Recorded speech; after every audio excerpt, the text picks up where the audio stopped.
Hello and welcome to the latest edition of Analysing Everton, your tactics and analytics podcast, courtesy of the Royal Blue channel. I'm joined by a happier Josh Williams on my left than certainly what I am. How are you, Josh? I'm alright, yeah. I don't want to come across too cheesy, but 5-2 will do me. Like, yeah, you're in a better mood than probably me and everyone else listening. But hey, listen, we're going to try and avoid the doom and gloom. Obviously, it was a bad result at Anfield. It's been a bad week, really. But there may be positives on the horizon. Silva still is just about in charge at the time of recording, but I think we can probably agree that he might not be by the time it goes out. Yeah, he's got the Grim Reaper follower around. Yeah. So we'll work on that basis anyway. But yeah, we'll have on the show. We'll have a quick gloss over the Leicester results. Sadly, we'll have to talk about the derby, but I think we need to address it. We'll assess the manager situation as well, and then we'll have a quick word on what to expect from Chelsea this weekend, because at least we'll know what they'll be like and who'll be in charge for them, won't we? Yeah, definitely, yeah. So we'll go back to Sunday, Leicester, a high-flying Leicester, a team that we'd flagged really on the last show was a good side to watch. And Everton took them very seriously. They could have done it with a result, and they brought a change of formation in, didn't they? They did, yeah. Went with like a 5-4-1. Little bit unexpected. Yeah. Considering what we know about Marco Silva, I suppose. But then, as you said last week, he looked like a man that was running out of ideas a little bit, didn't he? Has he tested a battery before? He has, yeah, but not successfully. Not for any extended period, I don't know. They've done it, and this is why it felt very bizarre. He's done it, and it's never really been successful. Yeah. But hey, theme of the week. Do you think he would have went down that route if he didn't suffer the injuries that he suffered during the week? This is why I have been a little bit more forgiving, because he has been dealt a bad hand with injuries. So where there's exceptions to be made, I've made them, but they can only get you so far, sadly. And I think a lot of things that we'll touch on today have made it difficult to make excuses for. So yeah, it was a strange one. It's on the surface, it seemed to make Everton quite tight, didn't it? But according to the XG, Everton lost the XG. It was 2.24 for Leicester, 1.25 for Everton. So Leicester were the better side. They had chances. Yeah, I've got a caveat on that though. Oh yeah, go on. Well, if you get up the expected goals timeline, I'm looking at it now, yeah. Up until about the 65th minute, the expected goals is virtually identical. Is that up until their goal, is it by any chance? Up until their goal takes the expected goals up to bang on a 1-1 fixture, basically. And then from then onwards, obviously, with the changes that Rodgers made, introducing a second striker and things like that, he ended up taking the game away from Everton, and then you would say then that, okay, Leicester deserved the result. But looking at the expected goals, certainly up until maybe the hour mark, Everton were arguably the better team, the more efficient team going forward, kept Leicester at bay. 5-4-1, obviously a system that's difficult to break down. Yeah. So it was a decent performance up until the hour mark, I'd say. Yeah, there's a couple things. While we're on that, that's a good thing to flag. The hour mark seems to be where it all goes wrong for Everton. We'll include the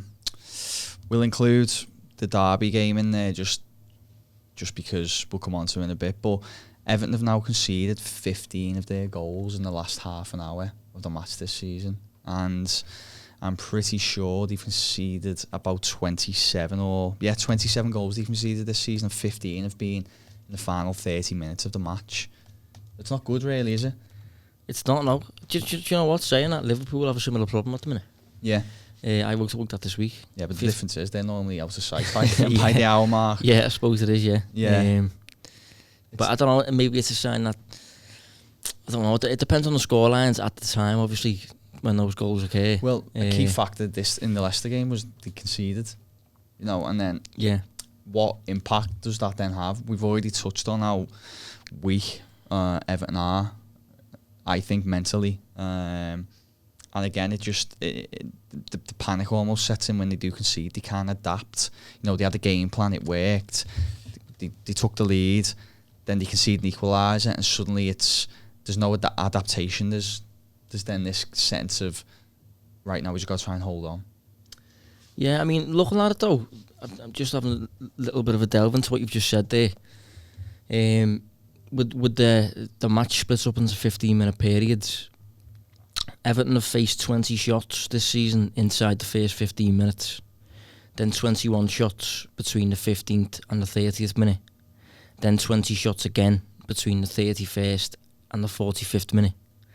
And then for the second half, it's 26 shots each time. Do you get what I mean? So 26 shots between the 46th and the 60th, 26 shots between the 61st minute and the 75th minute, and then 26 shots between the 76th and the final whistle. So you'd say defensively, I mean, they're not getting a great deal worse, apart from after the 76th minute, the expected goals does go up, which suggests that chances are a lot more clear cut in the final quarter of the match, final 15 minutes of the match. Which would kind of match the eye test of what you see when you're watching them as well.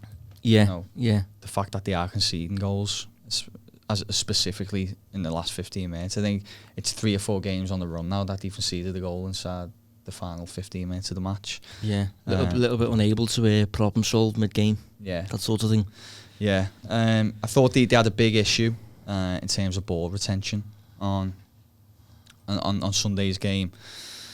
I mean, I'm just going to bring it up now and see statistically where they were at. But of course, the goal actually comes from just given away really cheap in the middle of the park by Davis. Not really sure what he's trying to do, but he gives it away. Everton had 41% possession on the day. If that's what you're trying to get up. Yeah, but I'm just down in the final 15 minutes. It was down to 30%, and they just. Oh yeah, okay. Yeah, they really struggled, and that's obviously where the goals come from. Again, not clever game management by players that you really need to just be aware of where we're at the game. You need to see it out 1-1 against Leicester, decent points. Davis attempts I suppose you call it a progressive pass, intercepted. They go up the other end and score. Yeah, I mean, we've spoken previously, haven't we, about Sigurdsson and how he's maybe a little bit of an odd tactical fit in many formations and things like that. I think he's certainly an odd tactical fit in a midfield too, which is obviously what they were playing on the day. Yeah. And I think both of Leicester's goals originated from a little bit of space behind Sigurdsson. Yeah. Which it's a bit, I suppose it's a little bit normal for that to happen because he's not naturally used to playing that role. So, I mean, can you just clear that up? Because I know we've talked about it, but just obviously for people who are listening, people say, Sigurdsson, everybody seems to be on board with our thought process now that Sigurdsson shouldn't be Everton's number 10. Yeah. So, but then in terms of trying to find a place for him, people are trying to say, should he be a more deep line central midfielder? Would you agree? No. In terms of finding the place for him, I'm not sure I would bother. Yeah, no, I agree. Yeah, no, I agree. For me, considering the fact that he's he's certainly got traits and an ability to win a match on his own, that's ideal, really, from a substitute's perspective. So if you're struggling, last 20 minutes of a match maybe, and you do need that goal, and you may be coming up against a team that are difficult to break down, and you maybe need a threat from set pieces or a threat from outside the box, introduce him then. But he, for me, especially considering his age, I think he's over 28 and all that. Yeah, he's you know what, he's very, very close to 30, I think. Oh, there you go, 30 years old. See, he's 30 years old. Don't bother building your system around him, because it's a matter of time before he's regressing if he's not already doing that now. And B, before he's not even able to play 3 games in a week. Yeah. No, I agree. West Ham was a good example. He doesn't start a rugby, plays well. He comes on, scores a a really good goal to settle the game. Yeah, That's kind of how he should be used at this stage. yeah. The next man should plan as though, you know, Sigurdsson's not really in the picture, if you like. Yeah, well, people seem to have this thing of we pay 45 million for him, so you've got to use him. It's like, well, You've used him enough. yeah, for that me. was 2.5 years ago. Yeah, It wasn't this summer. And you've tried to get out of him for that price, has already happened. Yeah. I don't think it's going to be experienced and you know, gotten out of him from now onwards, considering he's turned 30. Exactly. So yeah, it was a hammer blow late on. Leicester wasn't the ideal preparation for an already difficult away trip to Anfield. And then what a strange game It wasn't yeah, it? it was a mad game, yeah. You know, we predicted... we didn't do a Analysing Everton Derby show just because we just didn't have time, unfortunately, did we? Because these midweek fixtures can be a little bit difficult to cram the shows in. But we did do an Analysing Anfield version. We both said it's probably going to be, despite Everton's woes, it'll be pretty cagey. From what we'd seen at Leicester, they'll probably sit back, you know, difficult to create chances against. We'd already touched on in previous shows how Everton don't give away many shots. You know, for all intents and purposes, it seemed like Liverpool would maybe nick it, but they'd have to work hard for it, and it didn't quite go like that, did it? No, it didn't. I have a bit of a theory on this, don't I? That like maybe Silva's just by this stage fully accepted that he's going no matter what. So why would you then go to Anfield and sit 10 behind the ball if you know that you're going regardless? Yeah. So maybe it was just from his perspective, I'll have a go. If it comes off, it comes off. And to be fair, they scored 2 goals. Yeah. It's the first time all season Liverpool have conceded 2 in a match. In a Premier League, at least. In the Premier League, yeah. But obviously, as a result, you concede 5 at the other end. It's the kind of, if you do want to go punch for punch with Liverpool, you've got to have A, clinical finishes in your side. Everton don't particularly have that. No. And B, you know, defenders who are capable at the back end, and particularly a goalkeeper who's going to pull off big saves, and didn't really work out that way for Everton. No, it didn't. I mean, I suppose we should address the big talking point from an Everton point of view, and it was... I mean, if you've been anywhere near my Twitter feed over the last 12, 15 hours, you'll know exactly what I'm talking about. It's what seemed to be a really high defensive line, didn't it?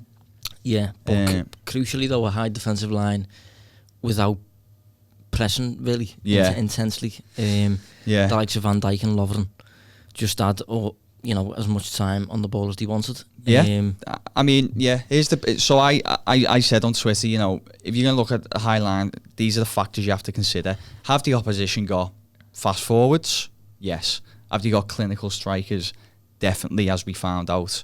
Right, okay, so what do you need? Do you have quick defenders? No, Everton don't really, you know. Keane isn't, Yerry Mina isn't, Holgate isn't particularly quick either. Was the pressure on the ball ahead of the defence? Well, no, because Everton seems to be happy, as you said, to let Liverpool's centre-backs have the ball, get the head up, no pressure. Okay, have you got a keeper behind who can sweep the ball up, come out, intercept any balls over? Well, no, Pickford isn't that. So, on that basis alone, Everton should have never deployed the high line. Yeah, again, it comes back to the whole... We have mentioned it a few times, even though we're only about 3 or 4 episodes in. Yeah. But just unsuitable players. Yeah. Honestly, he's trying to instill a game week to week, a brand of football that isn't entirely suitable to the players. And you can blame Silva for not adapting to his personnel, or you can blame the recruitment for not catering for Silva, really. Hence why the whole thing's broken down. There's blame on both sides there. Yeah. But it's just not a team that's particularly suited to defending, you know, particularly high up the field, particularly against Liverpool. And I think that's largely why. I think he's obviously wanted to remain relatively compact high up the field, but without pressing. I think if you're going to press, that results in the likes of Keane and Mina to move even higher up the field, away from their goal with more space in behind. Which he's obviously opted against doing, but by opting against doing that, you've got Lovren all the time in the world, Van Yeah. Dijk all the time in the world to pick out a pass. And Liverpool's, not sure it was the second or third goal, Lovren just plays a pass, one ball over the top, Origi takes it down, lobs Pickford. Yeah. And it stems from A, Everton's high line, and B, the time and space Lovren had on the ball to execute a pass. Yeah, it felt like he never really implemented either plan. You know, he kind of... It's halfway house. Yeah, which is no man's land, really, and that's why it just felt so easy. I mean, if you're trying to find positives, as you just touched on, Everton did score 2 goals in the first half as well, which doesn't happen a lot against Liverpool. The XG finished 2.41 to Liverpool to 1.76 for Everton, so it's fairly tight. I mean, Liverpool's still the better side, better chances, but it's fairly tight. But when you've got clinical forwards like Liverpool have, you can't allow them these chances that Everton did. Positives, I don't know, Richarlison scored. Scored a header. Scored a header, Maybe yeah. elaborate on that one. Yeah, no, I think, you should do that, yeah, go on. Yeah, I mean, Liverpool, up until the start of last season, have conceded only 2 headers in the league. 1 last season and 1 so far this season, up until obviously Richarlison scored midweek. So that's quite a rare thing. Yeah, not many sides do it, and even one of the other ones was Kane earlier this season, wasn't it? And yeah, and even that was a bit of a fluke, bounced off the post. It was knee height, wasn't it? That he kind of dived into an open net after it bounced off the. Yeah, it wasn't like an open play move whereby a cross was put into the box or anything like that. It was a little bit different. You know, it was a decent goal that Everton scored, but actually, you know what I will say, to be honest, Josh. I touched on this earlier, didn't I, on the other show? When Mane doesn't convert that chance in the second half at 4-2, and then Everton work up a decent chance themselves through Moise Keane, who comes off the bench. If he puts that away and it goes 4-3 with 10 minutes or so to go, you know, it could have set up for the blockbuster finish, really. So they were within touching distance at times, but again, just not clinical in the moments that you need to be. Yeah. And that ultimately decided the game, and it ends up being a bit of a tonking at 5-2. Yeah, I mean, I mentioned earlier too that I think Everton should have had the penalty as well. Yeah. The Van Dijk thing, that would have made it 2-2 if it was given and scored. As we said in the first ever show, we try to avoid these contentious things, but that being said, that's a big influence on the game state though, and things like that. I mean, there was still plenty of the match to go, but there are little things that you do want to go your way if possible. And just looking at the expected goals there, like you've mentioned, Everton posting, I think, what did you say, 1.78 was it? Yeah, something like that. Let me just bring it up. 1.76, yeah. So Everton posting unexpected goals against Liverpool of 1.76. Only one Premier League team this season has posted higher against Liverpool, and that was Southampton away from home. That was a match that Liverpool just about won, really. So again, on the attacking side, Everton have caused Liverpool some problems, but it's just a case of, because of the strengths and weaknesses of Liverpool, because of how adaptable they are as a team, if you're going to go punch for punch with Liverpool, you might get 2, but Liverpool will score 5 at the opposite end. Salzburg went toe-to-toe with Liverpool and scored 3, but Liverpool scored 4. Yeah. Norwich scored 1 against at Anfield early in the season. Liverpool scored 4, so they're a difficult team to actually stand up against and outright attack, because you're probably going to concede a few on your own end. I totally agree. We'll touch I don't know if this is a contentious issue. It depends where you stand with the player. We'll talk about Jordan Pickford briefly. In case you aren't aware, he faced 5 shots on target yesterday, didn't he? And you can see how many goals, Josh? You conceded 5. 5, yeah. So say that again. You conceded 5. Yeah, of 5 shots on target. So it's not great, that is it? No, it's not. Now I have had a slight issue, although I haven't banged the drum about it, because things are bad enough as they are at Goodison Park at the moment. But I've had a slight issue with Pickford for a little while, in that I just think he's been average at best for a long time, and now he's looking pretty poor. I've got some numbers to back it up. So this season, he's got an expected goals against number of 19.98. So that basically said they should have conceded around 20 goals this season. Based on the average goalkeeper? Based on the average goalkeeper. He's conceded 27, which a 7-goal negative swing is pretty bad. Yeah. Over the course of a season. But I think over the course of 15 games is very, very bad. Yeah, definitely, yeah. If a goalkeeper overperforms, for example, by 7 goals every season, you'd probably derive a conclusion from that of he's an above average shot stopper. Yeah, he's an above average goalkeeper. He's a good keeper, but you wouldn't be blown away for Pickford to be on the other end of that. It's alarming. Yeah, he's performing below average keepers, yeah.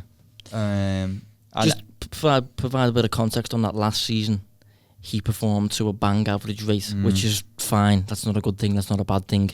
Was I right to say, I think you looked at these numbers, his expected goals against pretty much married up alongside what he conceded? Yeah, last season he was expected to concede about 46, I think.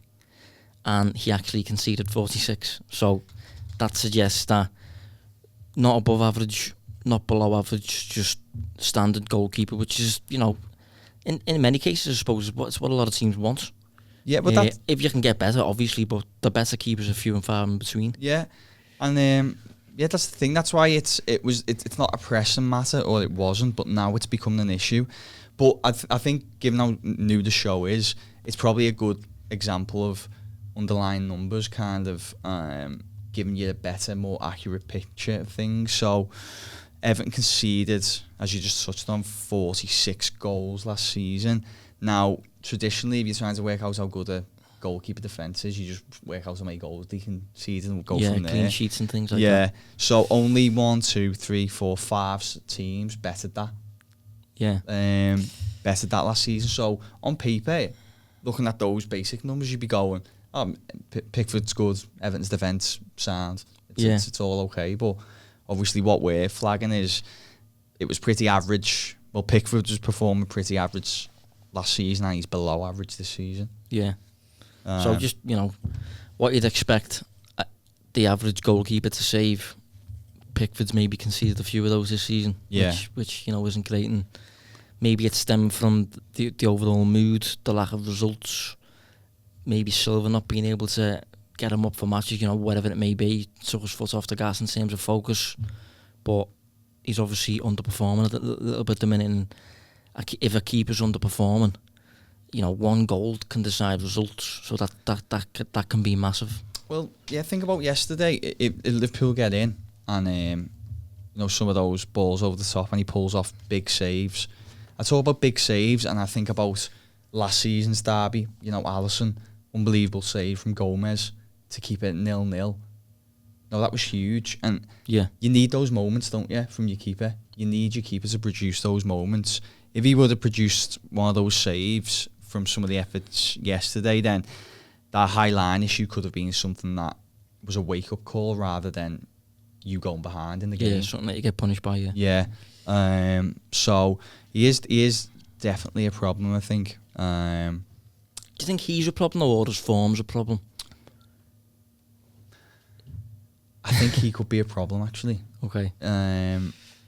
So it's not a case of you just think he needs a boost. You need to think he needs to come back to his normal level. I think he can go back to being what the form he was last season. I think he can go back to being an average keeper or hang on a second, slightly above average.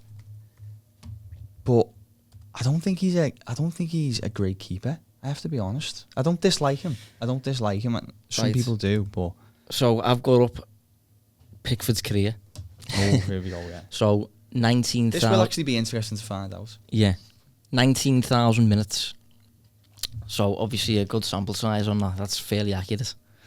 In that sample size, he should have conceded 270 goals in all competitions. He's conceded 265. So very, very slight overperformance there. But based on the numbers there, I would suggest that My conclusion from that would be he's an average goalkeeper. If you knew nothing about him, nothing about Pickford Everton, and you just were handed that data blind, I suppose you've just summarised. What would you call that goalkeeper? I'd just say he was an okay goalkeeper, not particularly great, not particularly bad, just very very standard, very average in terms of his shot stopping. And to provide a bit of context into why these numbers are, helpful, I suppose, is you can identify when a goalkeeper is above average based on the same numbers. I wonder what example you'll use here, Josh. Well, it's probably not a great example considering the show and considering this week's result. But we'll use Alisson. He's just one that obviously comes to mind for myself. But he probably, to be fair, I am only messing about because he is a good example. Yeah, but Alisson's career, 20,000 minutes, been expected to concede 188 goals, and he's actually conceded 161. So there's an overperformance there of about 27 goals. Obviously, he's saving amount per season. Yeah, so obviously he's saved expected, and he's saved what a goalkeeper wouldn't be expected to save, if you like. Yeah. Hence the overperformance. So big moments. Yeah, maybe it's just something to watch, maybe, for Garden Pickford. Do you think the fact that Everton don't face many shots could somehow be a factor? Maybe... Yeah, maybe, yeah. You're having prolonged spells where you're maybe drifting out of the game and then you're called upon and you just... I don't know. I'm not making excuses. I'm just trying to... Maybe it's a case of when those shots do come against Everton. Obviously, they don't come very often, but when they do, they're quite clear-cut.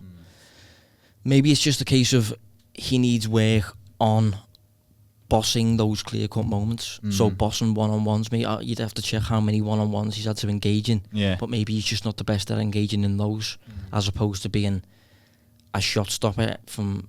how is he from outside the box and things like that? See, I actually rate him. I think he's good at that. That's what I mean. I think it is things in the box. It'd be interesting. You know what? I'm going to look into that. It'd be interesting to see how many goals Everton concede outside the box compared to inside the box. I don't think they would have conceded many. In fact, we could probably look at that now, couldn't we? Yeah, I'll have a little look at that now while you keep talking. Yeah, I fill the space, fill the vacuum. Sorry. Yeah. So, I think I just said I didn't want to just go harp on about the derby because two reasons. One, it wasn't a great result, but also it's the end of an era. Oh, go on, have you got it? Yeah. So, Everton have conceded, 16 goals this season, right? One of them's an own goal, so we'll discount that. One of the goals from outside the box, 9 from inside the penalty area, 5 from inside the 6-yard box. So, yeah, obviously... that was a set piece, that one from outside the box. It was against Brighton. Oh, yeah, okay, yeah. So that's it. So they're not conceding many from outside the box. So he is a good shot stopper, but and he's good. He tends to be decent in distribution as well. It's just as other areas that isn't great, really. Yeah, maybe it's worth looking into though. Yeah, well, I intend to anyway over the next few days once manager gate has settled down. So maybe next week I'll look into that. But on the subject of manager, as we swiftly move away from the derby result, as I said, still now Marco Silva's the Everton manager, but we have it on fairly decent authority that he won't be shortly. I suppose how would you sum up really is tenure? Would you say that the derby summed it up? Just for me personally, I think he has a decent football brain. He has good ideas, but he's failed to identify that he just hasn't had the personnel to implement them at times. Yeah, I mean, it's a tricky one, this, because I'm not fully willing to just slate Marco Silva. Well, good, yeah, I don't think that should be the case. Yeah, because I think these issues stem from just an overall, poor management, basically, from the top down. Yeah. I do think he gave himself issues in terms of testing ideas, sticking with the ideas for too long when they're clearly not working, going full circle and then reverting back to those ideas when they're not going to work. Hence the sudden reuse of Cenk Tosun and Theo Walcott and players like that in the attack when their time's been and gone, really. And I do think he's tried to play a brand of football that is admirable and is what I think Mashiri probably wants, but without entirely suitable personnel. Hence the systematic issues that Everton seem to face. But I do think he's majorly suffered from recruitment. I do think that if you get, say for example, you get a Pep Guardiola in, and it hasn't been to this extent, but if you get a Pep Guardiola in and you sign, I don't know, the likes of, Michael Keane and players like that, Pep's probably going to struggle to instill his specific brand of football. I don't think Marco Silva's got a football philosophy as defined as that. But from what I see, he wants to instill a high tempo football where, front to back quite quickly, progressing, aggressive off the ball, proactive. But have you ever had the players to do that under him? No. Has he ever had a balanced squad? No. This is a big thing. I have, we did the show around a month and a half ago, and it was really a breakdown of what's gone on at United, hasn't it, over the past few years. And I said to you today, didn't I? I see a lot of the issues in United in Everton. I just don't think they ran well at all. I was hoping this has been the case for a while, but when Marcel Brands come in, I hoped we were going to then have a direction as a football club. And it seems to me as if he hasn't really got the free reins to do what he wants with the club. And this is why he looks so disjointed, from boardroom to the director of football to the manager to recruitment. It's just a bit of a mess. I just can't place enough emphasis on how important it is to have a good setup and have a good selection of players to choose from at your disposal. And that, like Brendan Rodgers, obviously is getting plenty of players at the minute for what he's doing at Leicester, but look at what he's gone into. Yeah. Look at how set up that is. And if he came into Everton instead of Leicester, he would probably be suffering from similar issues in terms of wanting to play a proactive modern game where you're on the front foot, but just not having the players to execute it. And I think if you look at Silva, he hasn't got any players either end of the pitch that will do him a favour beyond the expected. So he hasn't got a keeper, as we've just said, that will overperform. He hasn't really got a defender that's above average. He's had the perks of maybe Lucas Dean from free kicks. He's had Sigurdsson from outside the box, giving him favours. Obviously, he's able to finish from outside the box, but he hasn't got any clinical finishes at the top end of the pitch. No defenders at the bottom end who are, as I said, going to overperform beyond average. Whereas against, say, for example, Leicester, Rodgers is being hailed as this saint. He's got Vardy at the top end of the pitch. Scoring every single week. Really clinical, Jamie Vardy. And at the back end, really mobile, highly useful fullbacks. So Hughes just an out-and-out defender who's quite quick and who also seems to be overperforming as well. Like, he's just into it's harder to measure. I don't think Silva's been particularly great, but I do think that the overall issue is stemmed from basically poor recruitment and poor, alignments from top to bottom. Basically, I agree, yeah. You know what? I don't think I could have summed it up better myself. I think that summed up superbly the situation. If you would listen, if you've been listening to the show from the very first one, I say that like there's a catalogue of them, but if you're there from the first, you'll know that we were fairly supportive, weren't we, Silva, for the positives of what you've just said in terms of what he's had to deal with really as a squad and everything that's gone on above him. I think the reason it's changed is because a couple of things really. I think he just keeps making recurring mistakes, and I thought he made really bad decisions for the Norwich game, and it's a results business at the end of the day. Despite how much we harp on about underlying performances, it is a results business, and you can't get beat 3 times by the newly promoted sides in the space of like 3 months or whatever it was. These are just categorical things that you got to avoid doing.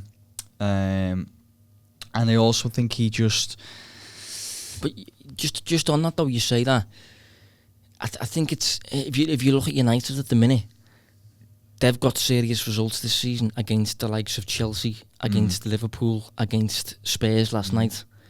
But they struggle against Bournemouth, they struggled against Villa, they struggled against lower end teams. And it's because United, similar to Everton I suppose, haven't got those possession based players that are suited to a brand of football that is dominating, whereby you've always got the ball and all your duty is to break down the weaker side, and Everton haven't really got those profiles. Yeah, no, I agree. The only thing I'd say with the United thing is, as you touched on, they still managed to pull out a big performance and result when it matters. They beat Tottenham 2-1 last night in a huge game against Mourinho. They're the only team to take 8 points off Liverpool, which is obviously big this season. Yeah. Silva hasn't been able to deliver those moments when it's mattered, and I think this is part of the issue. Would you not say though that he's delivered some, in terms of, obviously the performance against Manchester City was very good, but although he lost 3-1. Valiant defeat though. But again, don't you think he lost 3-1 because he wasn't given any favours by his players on the pitch? He performed well against West Ham and they won 2-0 I think, but it was 1-0 for 90 minutes. Because they were creating all kinds, performing well, but just not having that player to actually, Marco, here's a favour. Do you know what I mean? So do you think? Okay. I do think he's majorly suffered from. I'm not saying he should stay in charge because I do think the time's up, but I find it difficult to slate the manager when the overall organisation's run disjunctedly.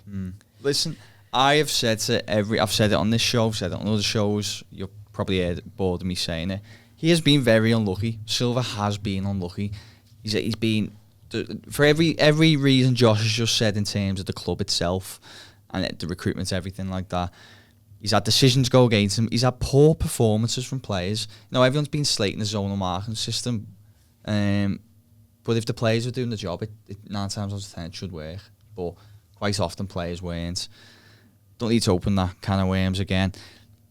I just think there's no going back. I thought after the Norwich results, it was over, sadly for him. For various different factors, some that you can't control, it was over. And that's that.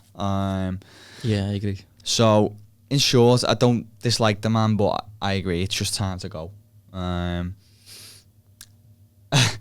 In terms of a replacement, David Moyes apparently is pretty much nailed on to come in. It's hard to be anything more than deflated. It's the best way I can describe this. But Josh, do you still think he can do any sort of job at this level? Yeah, I've got no issues regarding that. My problem would be the contract. Yeah. If he's given up until the end of the season, I have absolutely no problem at all with that. Okay. Because Everton have to get the next man right. And if they go, it's really tricky to get the next man right. A, when you're under pressure, and B, mid-season. So this next man has to be right. And if Everton deem it necessary to give Moyes 6 months or whatever it may be to just kind of steady the ship and survive and all that stuff up until the end of the season, and then the right man is given a proper chance to come in, make the squad changes that's needed, balance the squad out a little bit, have a full pre-season, get the identity, really nailed in terms of this is what we're going to progress towards. Every signing we make is going to personify this identity of football. I've got no problem. But it's if Moyes is inclined to demand an 18-month deal, or if, like we're rumoured to believe he might be. Or if I've seen a tweet saying, if he finishes in the top 8, he has to get given the deal. Which, for me, no matter how well he does, if it's another Solskjaer and he gets Everton to the Champions League semi-final, don't give him a new deal. And it's a temporary fix. Treat it as that, regardless of the results, and set up at the end of the season for, a fixed strategy moving forward that you're going to stick with for about 5 seasons, and that's going to have like an end goal and all that sort of stuff? Yeah. No, I again totally agree. I think it's clear he's the only realistic short-term option, because I think if there was anything else of note, the club would have made a move, and they haven't. So, I suppose we should recap what Moyes is. You know, from his time at Everton, he was structured. It was an organised style of management. Obviously, he had Everton punching above the weight. They tended to get recruitment right a lot of the time back then. You know, over the course of his tenure, I'm not saying that was always right. There was obviously flops in there, but they tended to recruit fairly well. I'm led to believe he had a lot of say in the signings. Whether that would be the case now, obviously we got director of football in place, and hopefully he wouldn't have anything to do with any signings over the short tenure in charge. You know, Everton, he's not particularly like a possession-based manager. He doesn't look to dominate the ball. He's quite direct. You know, when he was at Everton, he had like Fellaini, Cahill playing almost as like second strikers. Just English football, really. Yeah, I mean, I remember they used to play a lot of central midfielders in wide areas, so they drift in. You know, creating really like partnerships with the wing backs. That's one thing that'll be interesting. He seems to work wing backs quite well. Yeah. At Everton. I wonder if that's going to come back in, but yeah, it's not terrible. I could imagine them coming in and shoring things up. The only issue I have is it's just for me, knowing what Everton have been managed like, and having an inkling of what Ken Wright is a bit like and Mashiri is a little bit like. If Moyes comes in and does a really good job on a 6-month deal, I would be terrified that they're going to say, right, 3-year deal. He's back. Yeah. He's back. Like, I'm not sure West Ham did that with him. I know Southampton certainly did with Mark Hughes. And United have done it now with Solskjaer. It's just never a good thing. It's a temporary fix. Treat it as that. Yeah, I agree. Yeah, it just shouldn't be on the table, because I just don't think he can take the club forward. Get in a man to establish the next identity. Determine what the identity is beforehand, and then go and find a man that, as I said, epitomises that. And we did do a little bit of a managerial discussion, didn't we? Was it 2 episodes ago where we basically give? I think it was the last episode. Or was it the last? Yeah, I think so. Yeah. Basically said who we'd tip, and it was. I can't remember now. Arteta was there, wasn't he?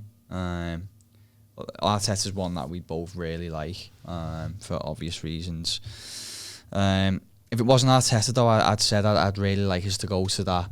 You know, in terms of a style, someone who's a less inclined to be about control and possession football and continental style that Everton have seemed to be chasing over these past few years with Koeman and Silva, Martinez, and try and go something a little bit more industrious again and representative of the club. The thing is, though, you can get a hybrid of that.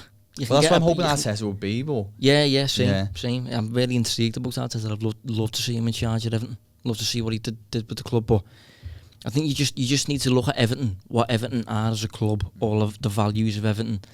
You know, what you perceive Everton to be, all the aspects of the club that make it unique, and you almost have to consider.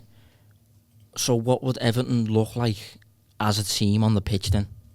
And then, whatever that identity looks like, whatever that identity is, go and find a coach that epitomises that. Yeah.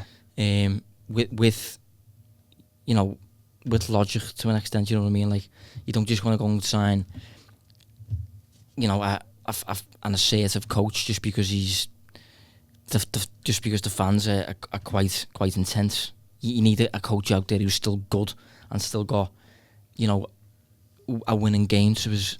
Yeah, you see what I mean? Yeah, it needs to be a successful tactic rather than just ticking a box. So to speak. Yeah. It's going to be interesting anyway. He could potentially be in for this weekend, where Everton take on a very interesting Chelsea team. Yeah, you know, they're entertaining, aren't they? Very entertaining. Yeah. for me, as I've said this a couple of times on a few different podcasts, for me they are third best team in the league. They currently sit 4th at the moment. They've had one or two shaky results. I think lately they lost to City and they lost to West Ham. Yeah. But in both matches, against City, they really impressed me.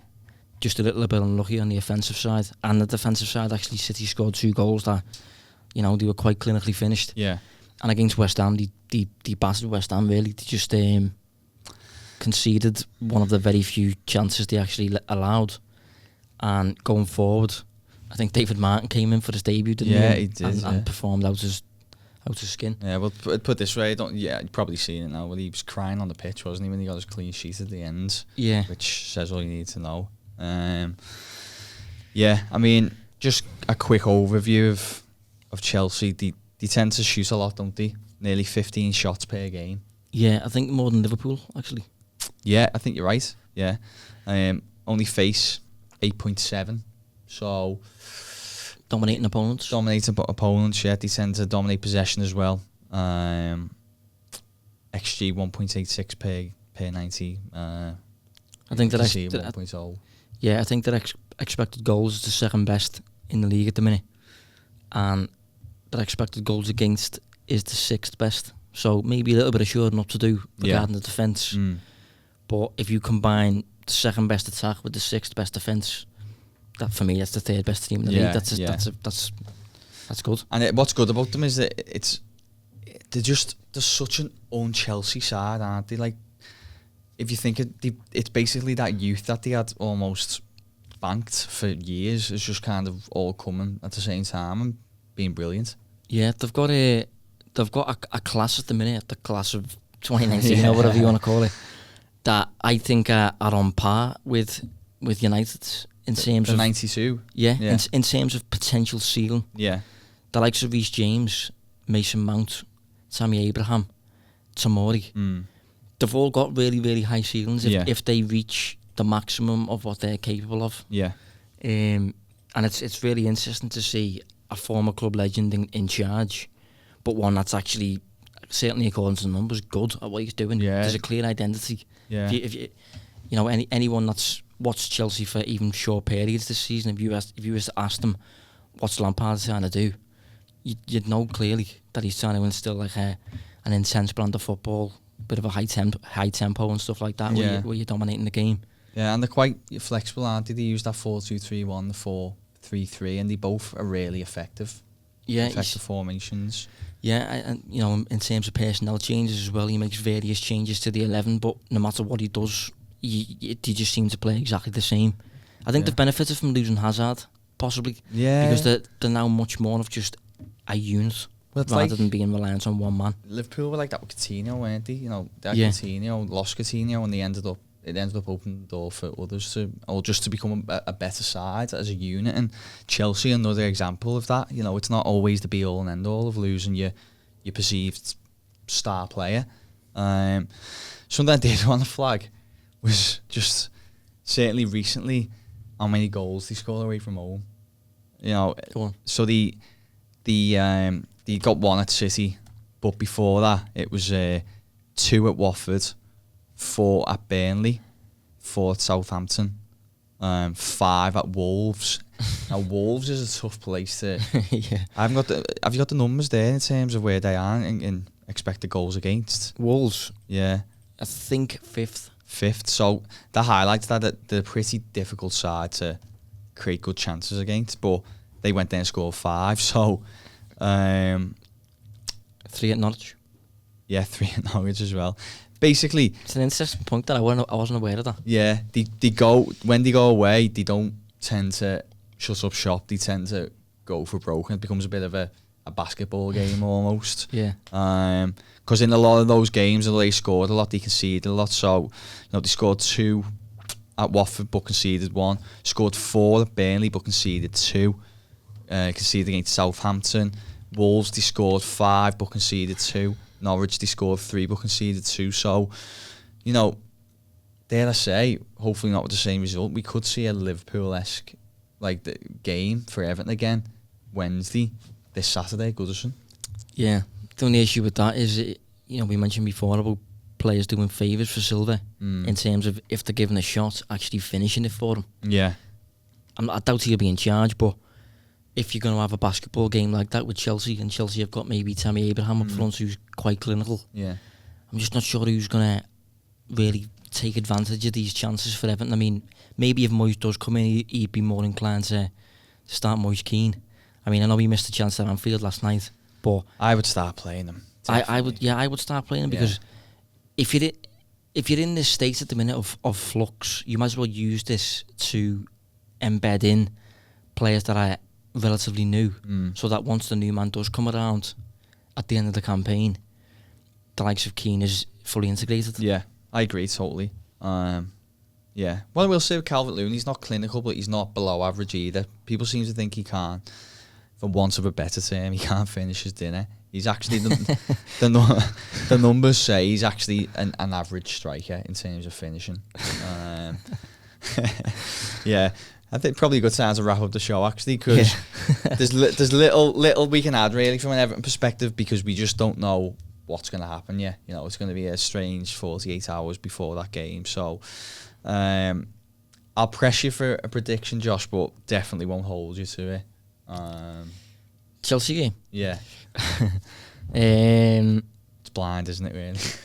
I mean, you can never put a price on the new manager bounce, can you? So if Moyes is able to deliver that, I'm not sure whether he will. And I'm not sure even Everton need a bounce, because they do apply themselves in plenty of games. It's just the application at the business ends of the field, both sides.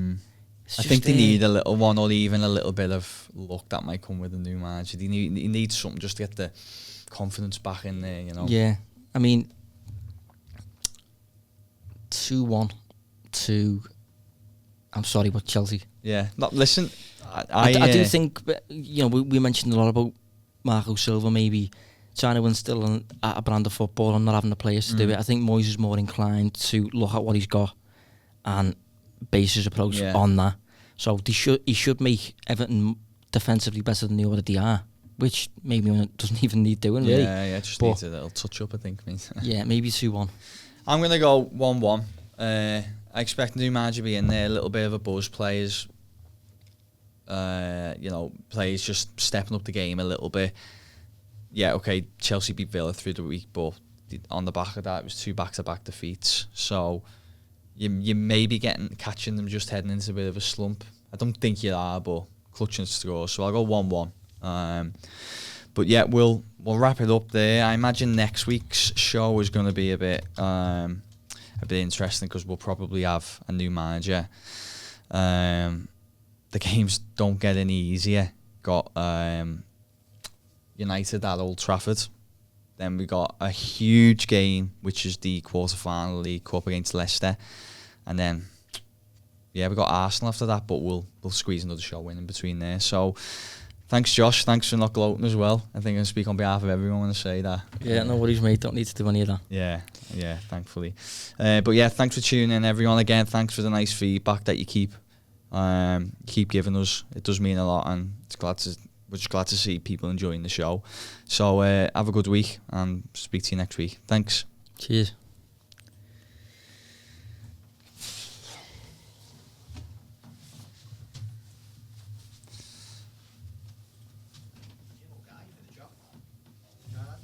All right.